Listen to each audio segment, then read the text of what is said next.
welcome back to the Hot Nerd Network, your ultimate destination for exploring the rich tapestry of diverse personalities from the real world to Oz.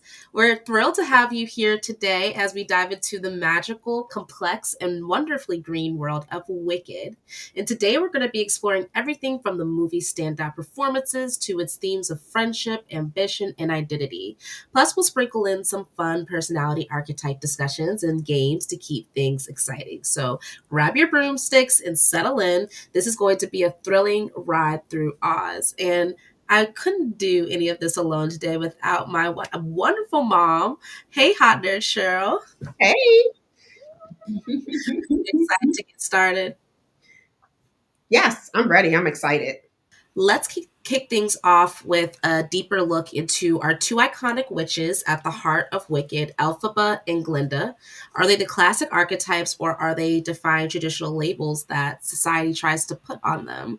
So we're going to have to go and look at my favorite personality website, personality database, and I figured that we'd start with our titular character here of Elphaba. And mommy, I know that you're not as familiar with the different personality archetype systems, but with that, like putting some of these letters and numbers to the back of your mind, what were your first impressions of Elphaba as a character? Um, I guess my first impressions were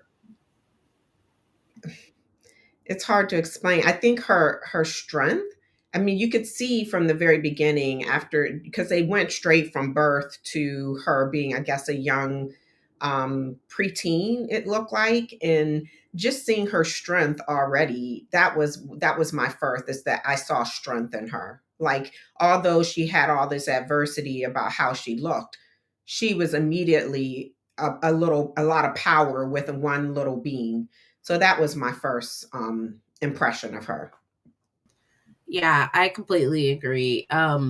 She had to be strong. Like she had to be to herself. But I did like that she wasn't so avoided. She was very prickly, I mean, just because people expected her to be too. So I just think that instead of like playing all the way into everybody's expectations, she very much had to define who she was by saying who she wasn't. Like she kept on saying, I didn't get this way because I was sick. I didn't get this way because I was I don't even know some of the things she said, but she just was always like, no, I'm not I this. didn't eat green, or she said something about I didn't eat frogs, or I didn't eat something green. I'm not green because of this. So you're right. She had all these little different things that she was explaining herself. Exactly, exactly. So I feel like the part of their personality that really connects to as far as one society seeing her as different, but also her seeing herself as different from society really does coordinate with the four wing three. That's her Enneagram. And just even her as a self-preservation for is very interesting because that's really going to it's going to connect to the fact that she one has to deal with her own security but also her security of being seen as different from everybody else. And unfortunately that was the kind of lot that was given to her when she came into this world. Any other parts about like just her character growth arc, like as she becomes a young woman, where do you think her character grows into? I think she looked at herself as a protector of her sister. Yeah. Like she just felt like they've already made a decision of who I am. And I didn't realize till later in the movie, I think her father made it seem like she was the reason why her sister was in the wheelchair. But I don't know the story well enough to understand how her sister got into the wheelchair. But uh but I think she just always felt like she had to be there to support her sister. And then as she got to the school, and the character who was the head of the, I guess, the magical teacher, I don't remember the names, who was played by Michelle Yeoh. What was that character's name? So that character's Madame Morrible. Madame Morrible. She spoke when immediately saw, because Elphaba had to use her magic, or it just comes out of her because she couldn't control it. When she saw that, she knew that it wasn't her. She said it was her. Michelle Yeoh's character, Madame Morrible, said it was her, but it really wasn't. She knew it was Elphaba. So that when she saw that, I think Alphaba started to see that, oh, I have a gift. And then she started to focus on her. The focus came away from just being there as a protector for her sister. And you saw her focusing on, I can focus on myself and actually start to hone in on my own talents. Yeah. That's how I saw her grow. Absolutely. I feel like what I was like, let me actually bring in some real sources here. I feel like what you're describing is when she's reaching this kind of selfhood mindset, Mhm. of just what like helpful, supportive, factual, dedicated. Like this very much is her really embracing her full inner feelings, but using them as a strength, and as she's trying to grow. I think she was first trying to like push it off, need to maintain ego image as a rebel. Like she was just like, I'm just, y'all think this thing of me and I'm gonna let you think it. But then Madame Morrible, at least in the very beginning, really helped her see the strengths in what she, who she was and what she was doing. And I think that really did help to support her self esteem and start to defy gravity. You're going to hear that pun a couple of times here.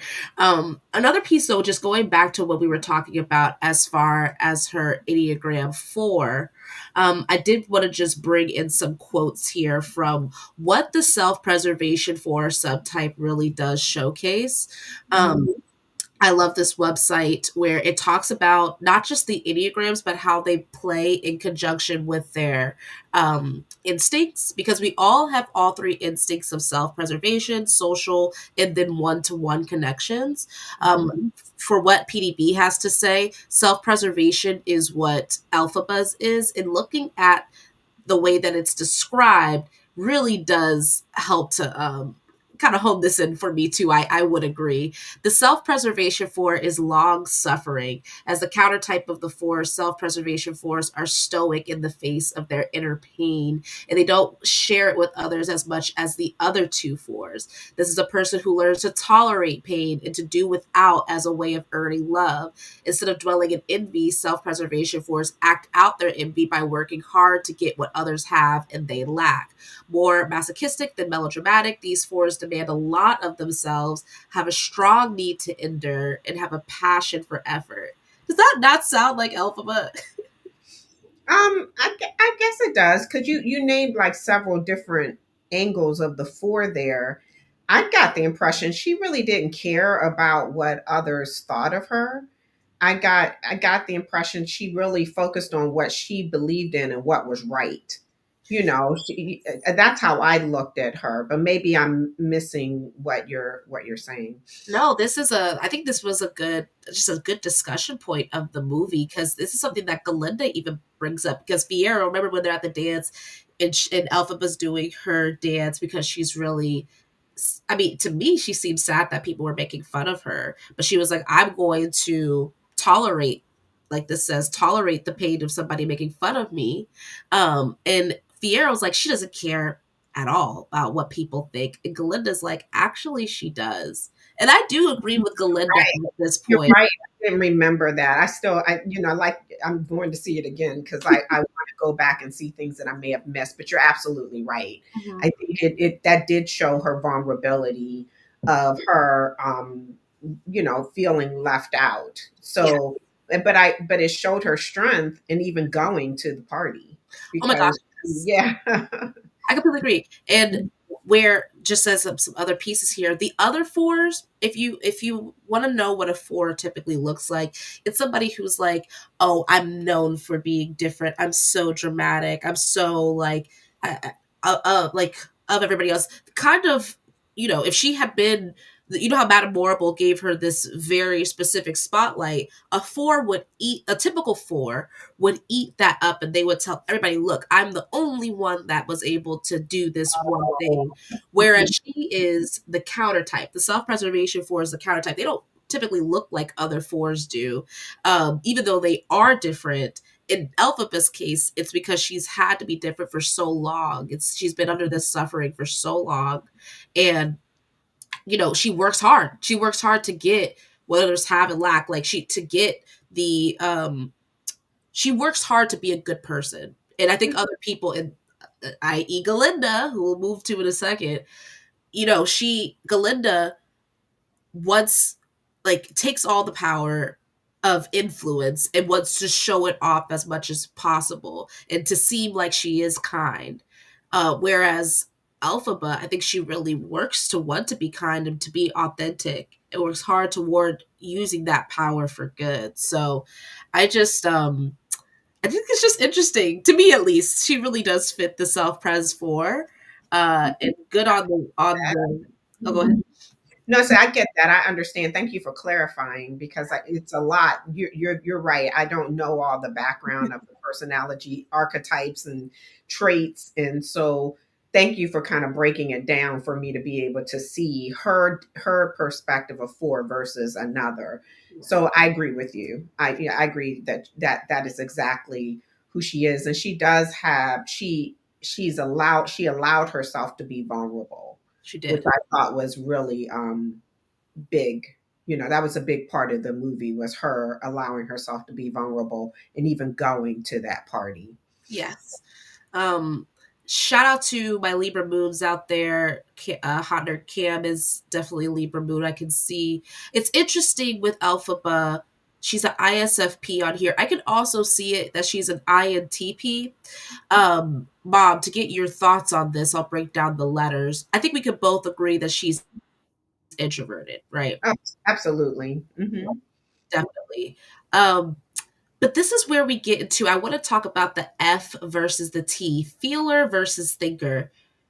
Do you think Elphaba was more feeling, or do you think that I thought that she was much more of a thinking person than a feeler, but would love to get your thoughts here, and I'll pull up some things to help us go here. But what were your thoughts, just quickly, when we're thinking about thinking versus feeling here? I think she had a mixture of both. Yeah, She's definitely a thinker. She probably, my guess would be she probably has a higher number or percentage of thinking than she does feeling, but feeling would be close in my mindset because she really methodically thinks through from what I saw, she thinks through what is happening in her surroundings and her situations and the reasons behind them. yeah, He moves forward on how she manages that with her feelings. Like yeah, she was so protective of the teacher. yeah, She really enjoyed the teacher, and she really respected him. And so when she saw that something wasn't happening positively for him, then she wanted to make a change. yeah. So yeah, so I think that's my opinion is that there's a little of both. Yeah, you're kind of selling me though when I look at this and know she might be on the feeling side, particularly uses human values to evaluate, right? That's Mhm. really what comes through when it comes to like her reasoning for wanting to stand up for the animals. By Mhm. all accounts, everybody wanted her to be more rational, like, oh, it's not even that rational. Just wanted her to be more bigoted, more prejudiced. But she's Mhm. like, I'm not bigoted. I'm not prejudiced. I can't just ignore my human values to move forward in a logical way. It's giving feeling. It's giving feeling. So while I thought she might be an INTP, I could see more of an FI dom, which would mean an inner feeling dominant, like Thinker. a, Mhm. not even thinker, but she would be a feeler at that point. She would still have thinking in her stack though. For ISFP, she would have feeling first, internal feeling, then she would have external sensing. which I could definitely see that she had so much physical prowess with Mhm. her powers, Mhm. um, that others just did not have. And then, yeah, the reason why I even thought INTP was because of the but that's it. That's an E. So I was really off. I could see more the ISFP. Internal intuition was something that I could see in her too. She just had a very strong intuition of what she wanted to happen in the future. But I think Mhm. she saw her future as, you know, she didn't have always the best view of her future, but I think that she realized at the end, like, I make what my future looks like. No Mhm. one else does. And I think that was just why her internal intuition didn't come out as quickly. But she still does have thinking in there. It's her last one, external thinking. And it's just the way that you organize people. And I do think we're going to see a lot more of how she organizes around her overall values in the next movie. So I'm excited for that. I But want oh, I'm sorry, go ahead. please. No, I wanted to just get one thought out is that I think she really identified with the animals because the way they were being treated is how others treated her. Yes, I completely agree. So I think that is another example of feeling. She could feel what their pain and their anxiety and their fear was, because that's how people treated her. They exiled, they were very like, you aren't worthy, you don't look like us, and you don't act like us, so therefore you're outcast. We can't have you be a part of our circle. And yeah. Absolutely. Hmm. I completely agree. If you look here, so for ISFPs, their dominant hero trait is Hmm. introverted feeling.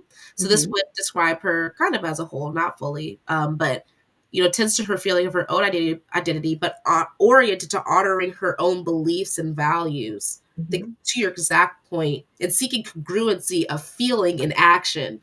Hmm. That's like she had her feelings about this is how I was treated. I don't want anybody to ever be treated like this. I can withstand it, Yes. but I Yes. don't want anybody else to. So therefore I'm going to act. I'm going to take the lion cub. I'm going to try to save this lion cub immediately. I mean, her feelings are so immense. Now that I think about it, I can't believe I could ever think she was thinking.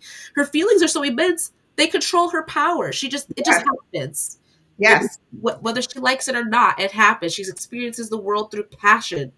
And yeah, I just think that, you know, I think that she's a really great FI dominant character to explore. Mhm. So thank you Mhm. for exploring that with me. Any last thoughts about Elphaba's character before we move on to Galinda?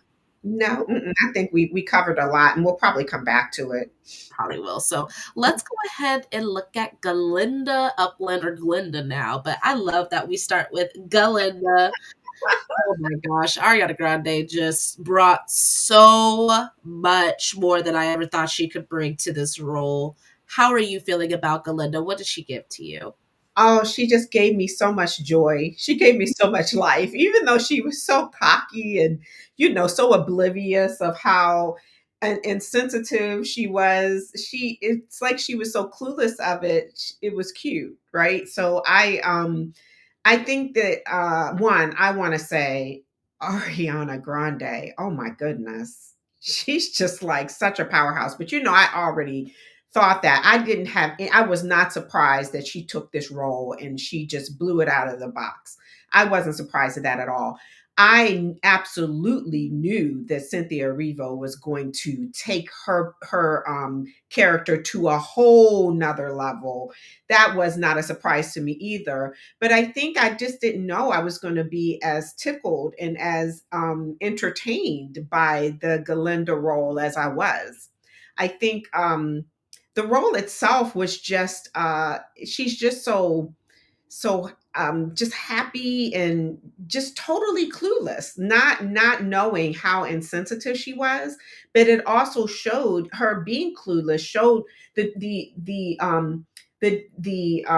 example or the evidence of her being clueless is how once she saw and she could really see and know who Elphaba was, she switched. She actually was like, I really care about this person has a heart, they have a soul, they have feelings. and let me understand that. When she saw, when Alphabet transitioned and actually got um Madame Morrible to actually take her in to want to work with Galinda, I think she was like, wow, she did something for me.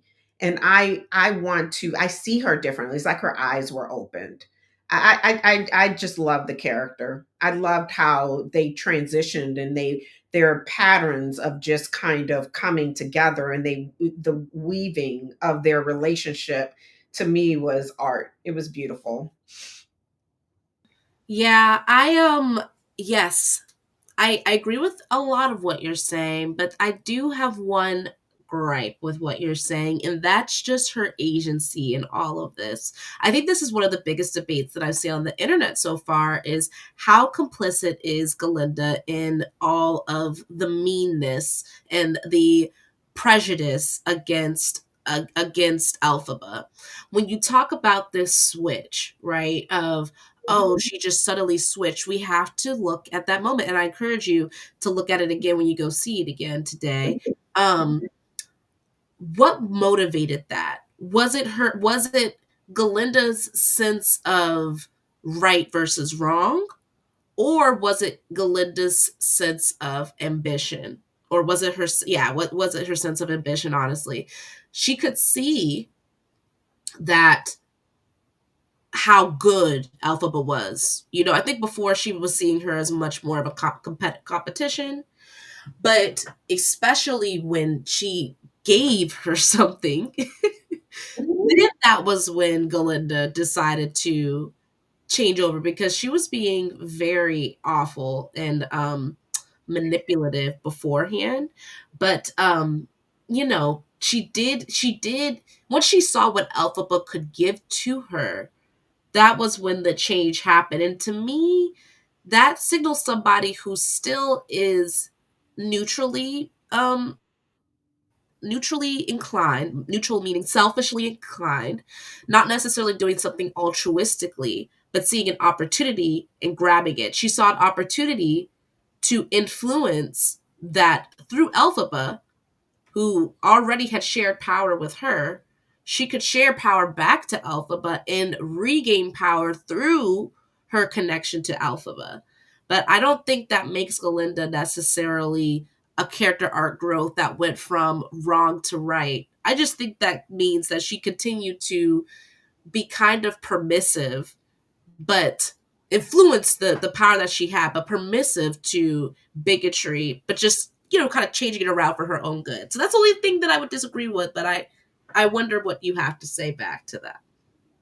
I don't. I think I still stick to what I'm saying, because I'm not. It's not black and white to me where she just had this switch. I think we all transition on actions, right?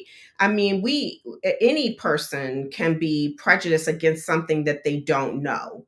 To me, it's not black and white, right? It's like she and I don't I yes, I think it was a competition for her, because she's like, how come this teacher does is not looking at me? I am the perfect one. I am the one who knows everything. I'm the smartest, right? I think she was looking at it as a competition thing.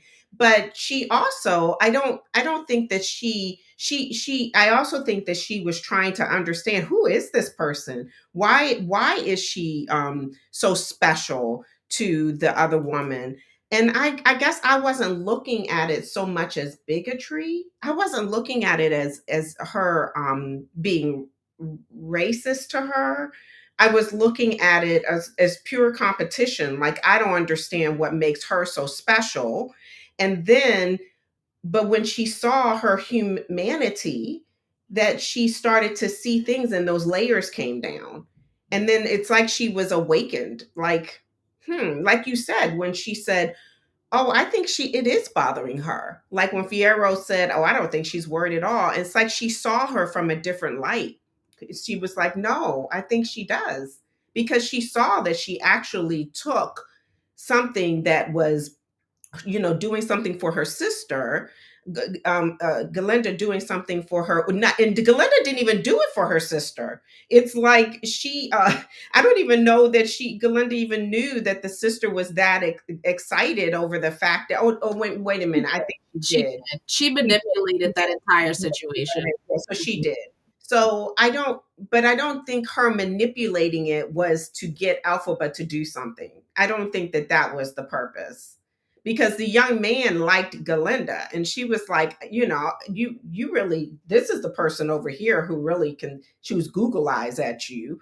So I really don't look at Galinda as trying to do something other than just wanting people to pay attention to her, because that was her biggest thing, is that Madame Morrible, like, how could you not pay attention to me? I'm the queen of this room. And so I guess I'm still looking at it. I stick to what I feel. I don't think that she it was anything other than competition and her being blind to who Elphaba really was. And then it was like a light bulb went off and she saw her differently. But I'm not saying it was perfect, because obviously in the end, she chose to stay. She didn't choose to go off with Elphaba. That was self-preservation. She's like, look, you're not going to get me in trouble. I'm kind of torn. What do I do? Actually, I think she was going to go. Wasn't she? It was the monkeys that kind of kept her back. But then Did not, again, definitely not but going to go. No. do you feel like she definitely wasn't going to go? I guess I was hoping. That was my hope, is that I was hoping that she would go. I knew in the end she really didn't go, but I was hoping. I was hoping that they could go off and do this together. But then they didn't have, that wouldn't be the movie. You wouldn't have a whole storyline to continue going. I don't know. I'm getting off track. I don't know if I answered your question on to whether or not I agreed or disagreed on what you were saying on your No, you counting did. You thought. definitely did. I think, and this is, please, for anybody listening, comment down in the what do you call it, the comments, I guess, and Mhm. see, do you think Galinda is as permissive and as, sorry, not permissive, is as oblivious to her wickedness as, some might believe, like, mom, I think you believe in the very good of people. I think a lot of others do. But on the flip end, and I did feel this throughout the movie, I do think it's like it's like that could be a real great facade for still being permissive to the wrong around you. And it's interesting because you see that here even in how Galinda is being voted on. For example, when we look at the Enneagram subtype, and you called it out, she's self-preservation, just like, well, sorry, the the voters of personality database believes that she's self-preservation. I actually think that she's more socially inclined, and we're getting into the instincts to pair with Enneagram type 2. So Mhm. let's go ahead and look at both, and I want to get your thought processes on this. Mhm. Most people think that she is a self-preservation 2, and this is kind of similar to how you described her mom. Self-preservation 2 seduce like a child in the presence of grown-ups as a way of unconsciously inducing others to take care of them. Everyone likes children, and SP2 adopts a youthful stance as a way of getting special treatment well Mhm. beyond childhood.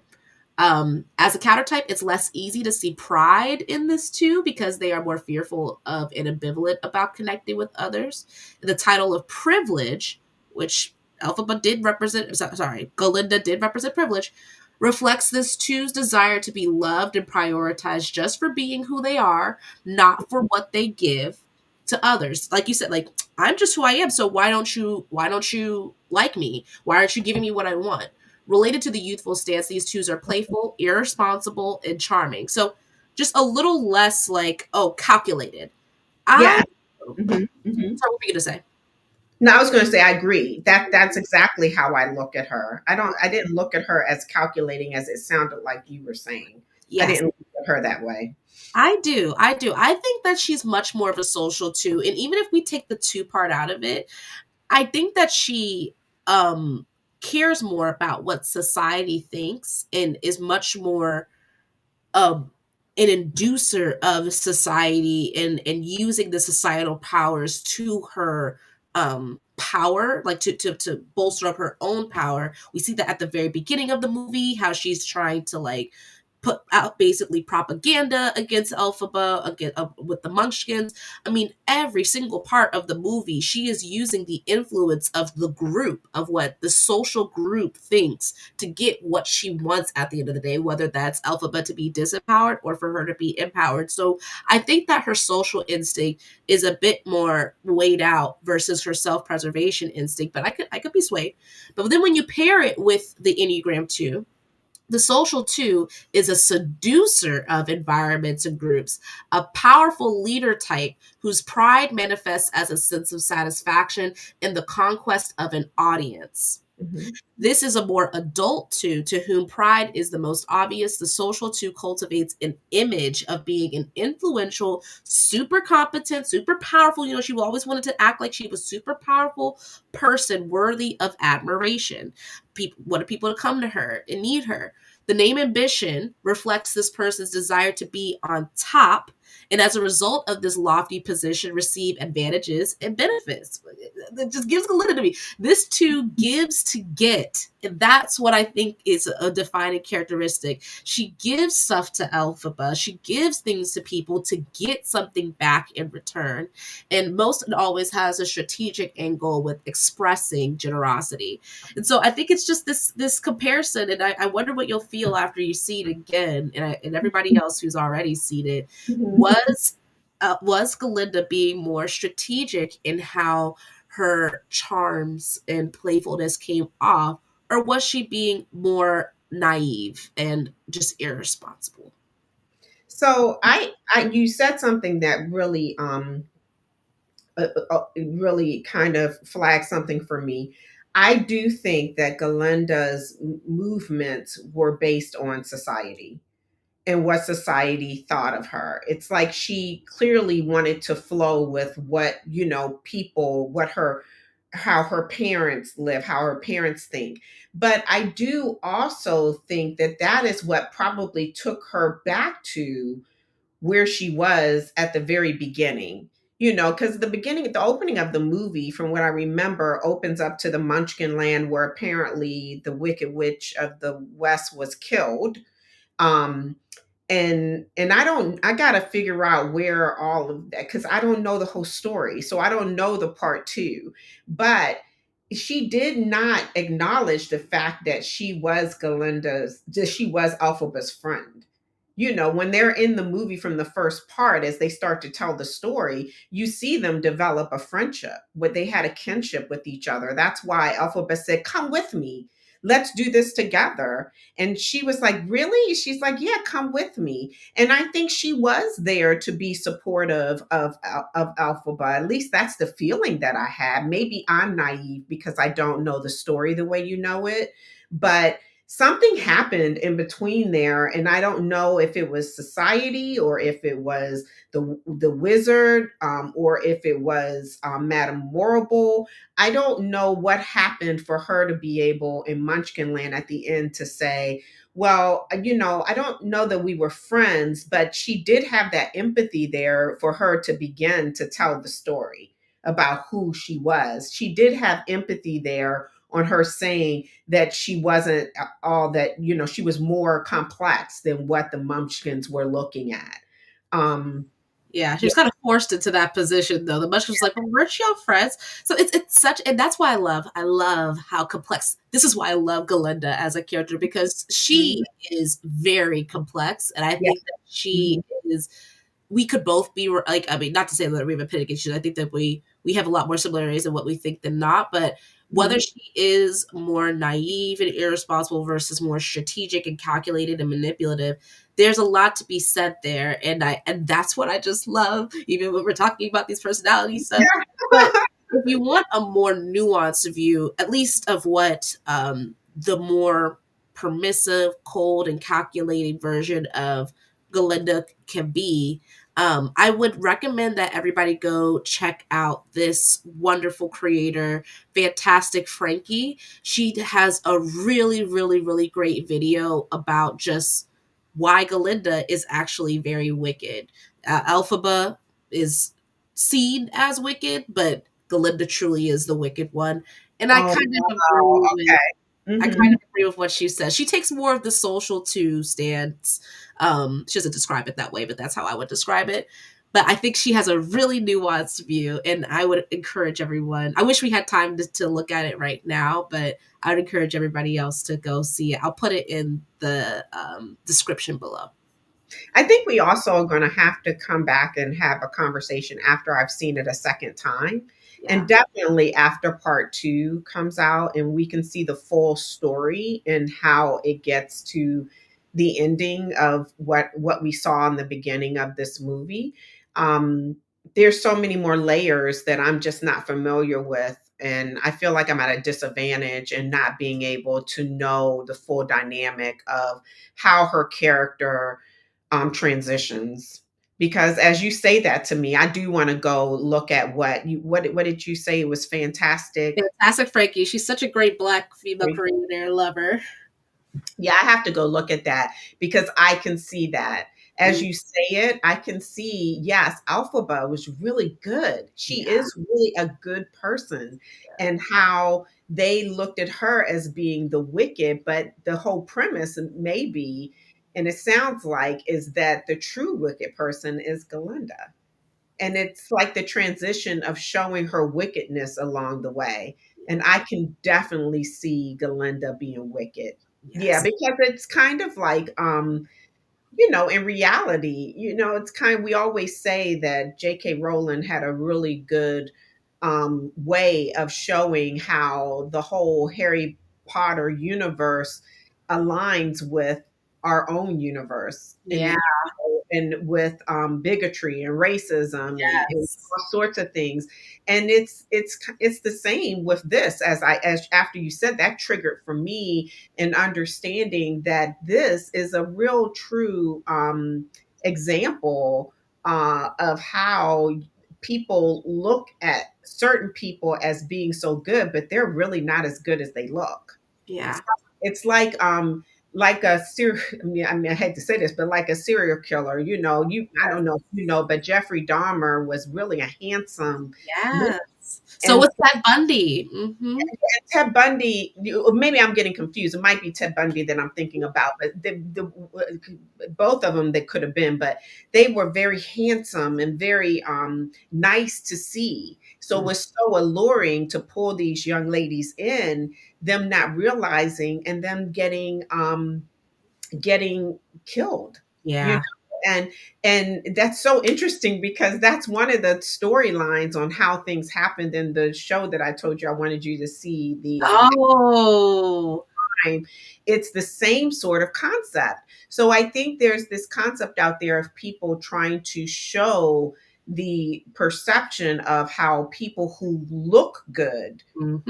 the evil ones. Yes. Yeah, very good point. So I can see that. I'll go look at the Fantastic Girl Yes. so I can understand that better. I love it. You Mhm. just so poignant, Bob.